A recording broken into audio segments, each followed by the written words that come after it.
आपण पाहत आहात EDTV, बातमी अशी जिच्यावर तुम्ही ठेवणार विश्वास। छत्रपती संभाजीनगर जिल्ह्यातील करमाडजवळ असलेल्या पिंपरी राजा येथील ही एक लहरा देवी।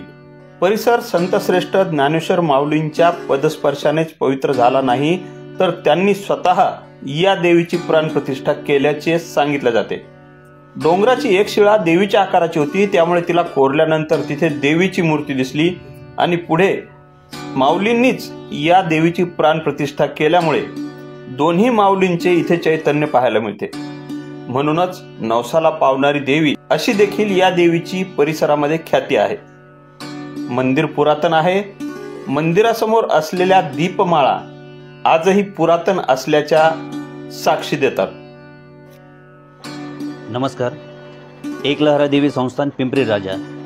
एकलहरा देवी संस्थान हे रेणुका देवीचं मूळ पीठ म्हणून समजले जातं आणि इथे आख्यायिका आहे की इसवी सन 1292 साली एका मुलाने या देवीला इथपर्यंत आणलेलं होतं आणि इथे आणल्यानंतर देवी त्या भक्तावर प्रसन्न झालेली होती आणि त्यातूनच त्याने देवीला जो वर मागितला होता की मला देवी माझ्या घरी सेवेसाठी न्यायची आहे, परंतु देवीचं तत्व असं होतं की वचन मोडल्यामुळे देवीची इथे एक पूर्णतः शिळा बनलेली होती आणि त्या शिळेला संत ज्ञानेश्वर माऊलींनी इसवी सन 1292 साली या देवीचा आकार दिलेला आहे आणि प्राणप्रतिष्ठा सोहळा इथे केलेला आहे। याच देवीची आख्यायिका गाढे जळगाव इथे सुद्धा आहे आणि याच देवीची आख्यायिका म्हणजे होमाच्या ज्वाळीतून जे पंचधातूची मूर्ती जी निघाली होती आई आदी पुरुष देवता म्हणून, तर तिची स्थापना मग गोलट गावी गोसावी घराण्यामध्ये करण्यात आलेली आहे। आणि देवीचं सांगायचं म्हणजे देवी ही जागृत आणि नवसाला पावणारी म्हणून समजली जाते आणि रेणुका देवीचं मूळ पीठ असल्यामुळे पूर्णतः उत्सव अश्विन शुद्ध प्रतिपदा या मुहूर्तावर देवीचे इथे नवरात्र उत्सव साजरा केला जातो आणि चैत्र पौर्णिमेला सुद्धा देवीचा फार मोठा उत्सव इथं साजरा केला जातो। अनेक भाविक भक्त इथे फार श्रद्धेने येतात आणि श्रद्धेनं त्यांचं नवस म्हणून इथं नारळ बांधतात आणि तो नवस पूर्ण होतोच अशी त्यांची श्रद्धा आहे आणि नवस पूर्ण झाल्यानंतर ते इथं परत येऊन ते नारळ सोडून आणि आपला जो काही नवस केलेला असतो किंवा भंडारा असतो किंवा जो काही प्रसाद असतो त्या प्रसादाचा सगळ्यांना बोलून इथं वाटप करतात। अशा प्रकारे देवीची आख्यायिका इथे सांगितली जाते आणि मंदिराचं जर म्हटले गेलं तर फार पुरातन असं मंदिर हेमाडपंथी मंदिर आहे। आतला गाभारा जर आपण बघितला तर पूर्णतः हेमाडपंथी मोठ्याल्या शिळांचं मंदिर बनलेलं आहे आणि असं सांगितले जाते की इसवी सन जवळपास 1600-1700 सालामध्ये अहिल्याबाई होळकरांच्या हस्ते जीर्णोद्धार करण्यात आलेला आहे आणि त्यातूनच बारवाचं सुद्धा इथे निर्माण झालेलं आहे। इथल्या बारवाची आख्यायिका सांगितली जाते की कधी न आटणारा बारव म्हणून समजला जातो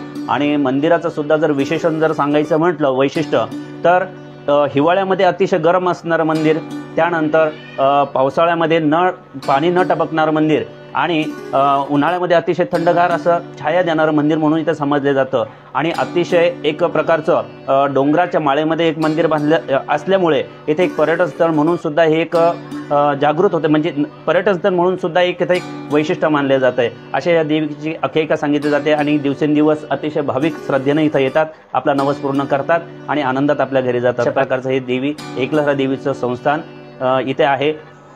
मी पिंपरी राजात आहे। इथं श्री रेणुका देवी संस्थान एकलहरा पिंपरी राजा इथे हा नवरात्र उत्सव चालू आहे। या निमित्त आम्ही इथे विद्युत रोषणाईचा एक हे केलेला आहे वेगळा प्रयोग। यावर्षी राजपूत इलेक्ट्रॉनिक्स वाल्यांनी आम्हाला याच्यात सहकार्य केलेलं आहे। त्याच्यानंतर आम्ही इथं येणाऱ्या भाविकांसाठी रस्त्याने पहाटे 3 वाजल्यापासून इथे गर्दी चालू होते, तर पिंपरी राजा मार्गे येणाऱ्या आणि करमाड मार्गे येणाऱ्या रस्त्याचे आम्ही काटे वगैरे साफ करून लोकांना त्याचे वाहनांना जागा उपलब्ध करून दिलेली। तशीच पहाटेसाठी ज्या ज्या ठिकाणी पॉसिबल होईल त्या ठिकाणी आम्ही लाईट्स लावून अंधार दूर करायचा प्रयत्न केला आहे। तसंच इथे भक्तांसाठी भक्तनिवास आणि पत्राचे शेड्स बांधून आम्ही कायमस्वरूपी त्यांना राहण्याची व्यवस्थाही इथे उपलब्ध करून दिलेली आहे। पिंपरी औरंगाबादपासून एक 25 किलोमीटरवरती हे देवस्थान आहे। निसर्गाच्या एकदम सानिध्यात हे देवस्थान आहे। पुण्यश्लोक अहिल्यादेवी होळकर यांनी ह्या ठिकाणी बारवाची स्थापना केली। खूप जुनं असं हे देवस्थान आहे आणि ह्या ठिकाणी ह्याच देवस्थानाच्या बॅक साईडला एक डोंगर रांग आहे, तिथे एक टेकडी आहे, तिथे देवीचं निवासस्थान आहे। पावसाळ्यामध्ये दोन्ही साईडनी एक एक पाझर तलाव आहे, त्या ज्याच्यामध्ये सुंदर असं पाणी असतं। निसर्गाचं एकदम सुंदर अशा याच्यामध्ये हे देवस्थान आहे.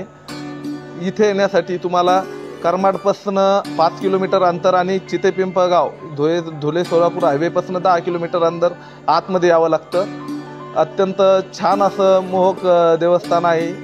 इथे नवरात्र उत्सव तर होतोच, पण याच्यासोबत इथे चैत्र पौर्णिमाच्या दिवशी हनुमान जयंतीच्या दिवशी यात्रा भरल्या जाते.